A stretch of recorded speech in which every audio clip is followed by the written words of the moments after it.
Hello, everybody. I just, was really in the Thanksgiving spirit. I know it's not your ideal way to dress up as a turkey, but, I thought it was pretty cool. Anyways, I am going to read to you the next chapter in the BFG. We're getting very close to the end here. This is all we have left. This is called The Plan. The head of the army and the head of the Air Force stood at attention beside the Queen's breakfast table. Sophie was still in her seat, and the BFG was still high up on his crazy perch. It took the Queen only 5 minutes to explain the situation to the military men. I knew there was something like this going on, Your Majesty, the head of the army said. For the last 10 years, we have been getting reports from nearly every country in the world about people disappearing mysteriously in the night. We had one only the other day from Panama. For the hatty taste, cried the BFG. And one from Wellington in New Zealand, said the head of the army. For the booty flavor, cried the BFG. What is he talking about? Said the head of the Air Force. Work it out for yourself, the Queen said. What time is it? 10 a.m. In 8 hours, those 9 bloodthirsty brutes will be galloping off to gobble up another couple of dozen unfortunate wretches. They have to be stopped. We must act fast. We'll bomb the blighters, shouted the head of the Air Force. We'll mow them down with machine guns, cried the head of the army. I do not approve of murder, the Queen said. But they are murderers themselves, cried the head of the army. That is no reason why we should follow their example, the Queen said. 2 wrongs don't make a right. And 2 rights don't make a left, said the BFG. We must bring them back alive, the Queen said. How? The 2 military men said together. They are 50 feet high. They'd knock us down like 9-pins. Wait, cried the BFG. Hold your horseflies. Keep your skirts on. I think I has the answer to the maiden's hair. Let him speak, the Queen said. Every afternoon, the BFG said, all these giants is in the land of Noddy. I can't understand a word this fella says, the head of the army snapped. Why doesn't he speak clearly? He means the land of Nod, Sophie said. It's pretty obvious. Exactly, cried the BFG. Every afternoon, all these 9 giants is lying on the ground, snoozling away in a very deep sleep. They is always resting like that, before they is galloping off to guzzle another helping of human beings. Go on, they said. So what? So what you are soldiers has to do is creep up to the giants while they is still in the land of Noddy, and tie their arms and legs with mighty ropes and wonking chains. Brilliant, the Queen said. That's all very well, the head of the army said, but how do we get the brutes back here? We can't load 50-foot giants on our trucks. Shoot 'em on the spot, that is what I say. The BFG looked down from his lofty perch and said, this time to the head of the Air Force, you is having belly poppers, is you not? Is he being rude? The head of the Air Force said. He means helicopters, Sophie told him. Then why doesn't he say so? Of course we have helicopters.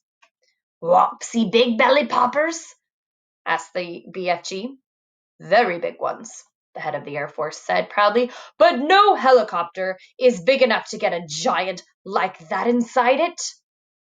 Oh, you do not put him inside, the BFG said. You sling him underneath the belly of the belly popper and carry him like a torpedo. Like a what? Said the head of the Air Force. Like a torpedo, Sophie said. Could you do that, Air Marshal? The Queen asked.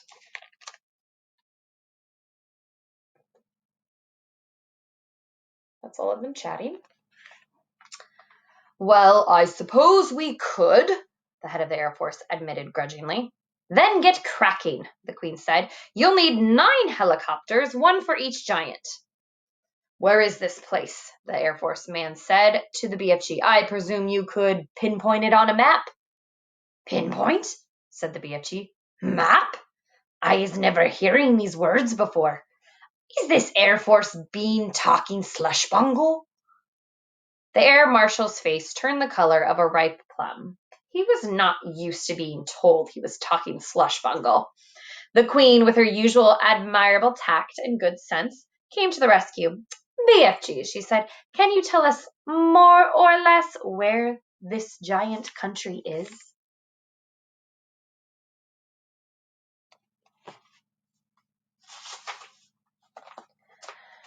No, Magister, said the BFG. Not on my Nelly. Then we are jiggered, cried the Air Marshal. This is ridiculous, cried the Air Marshal. You must not be given up so easy, the BFG said calmly. The first titchy bobstickle you meet, and you begin shouting you is Biff Squiggled. The Army General was no more used to being insulted than the Air Marshal. His face began to swell with fury, and his cheeks blew out until they looked like 2 huge ripe tomatoes. Your Majesty, he cried, we are dealing with a lunatic. I want nothing more to do with this ridiculous operation. The Queen, who was used to the tantrums of her senior officials, ignored him completely. BFG, she said, would you please tell these rather dim-witted characters exactly what to do? A pleasure, Magister, said the BFG. Now, listen to me carefully, you 2 boot-bogglers. The military men began to twitch, but they stayed put. I is not having the foggiest idea where giant country is in the world, the BFG said, but I is always able to gallop there. I is galloping forthwards and backwards from giant country every night to blow my dreams into little chidlers' bedrooms. I is knowing the way very well.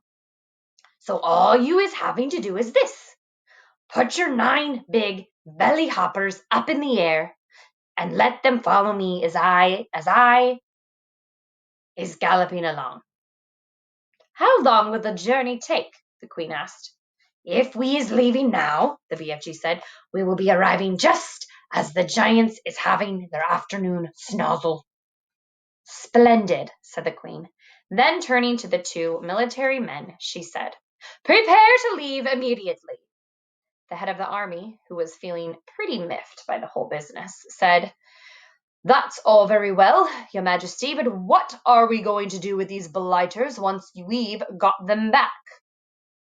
Oh, don't you worry about that, the Queen told him. We'll be ready for them. Hurry up now. Off you go. If it pleases Your Majesty, Sophie said, I should like to ride with the BFG to keep him company. Well, where will you sit? Asked the BFG. In his ear, Sophie said. Show them, BFG. The BFG got down from his high chair. He picked Sophie up in his fingers. He swiveled his huge right ear until it was parallel with the ground. Then he placed Sophie gently inside it. The heads of the army and the Air Force stood there goggling. The Queen smiled. You really are rather a wonderful giant, she said. Magister, the BFG said, I is wishing to ask a very special thing from you. What is it? The Queen said. Could I please bring back here in the belly poppers all my collection of dreams? They is taking me years and years to collect, and I is not wanting to lose them. Why, of course, the Queen said. I wish you a safe journey. And that is the end of... Oh, no, it's not the end. It seemed like it was the end, but it's not. We're going to keep going a little bit longer. The BFG had made thousands of journeys to and from giant country over the years, but he had never in his life made one quite like this. With 9 huge helicopters roaring along just overhead. He had never before traveled in broad daylight either. He hadn't dared to. But this was different. Now he was doing it for the Queen of England herself, and he was frightened of nobody. As he galloped across the British Isles with the helicopters thundering above him, people stood and gaped and wondered what on earth was going on.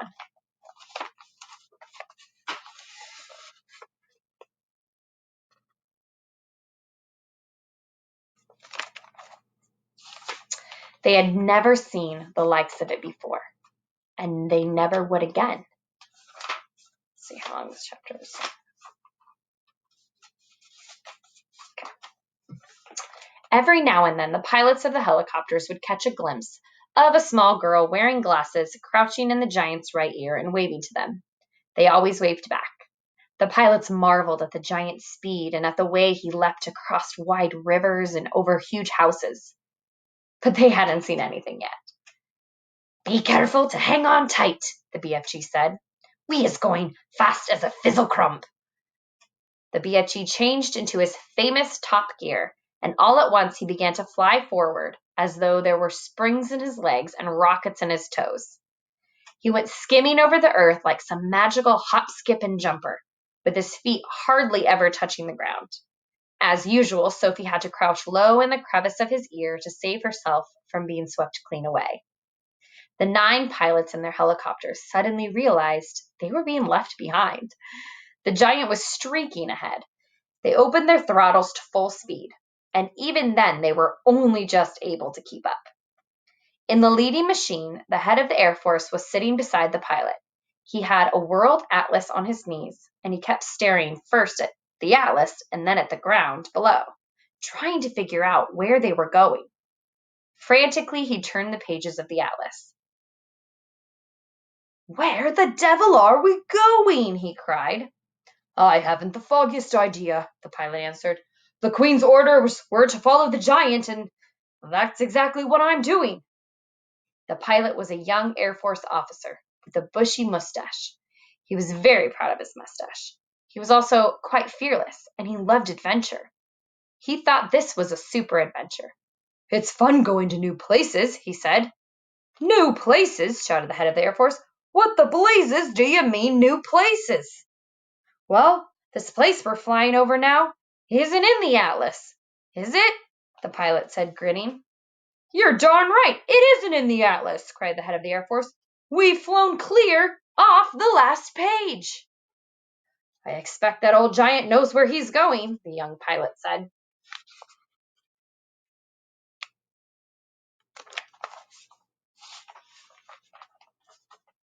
I think that is where I'm going to pause. Well, let's see. Maybe I will. Yeah, I'm going to pause here. All right. We probably only have one more video after this. I think I will be finishing the book after this. Let me think.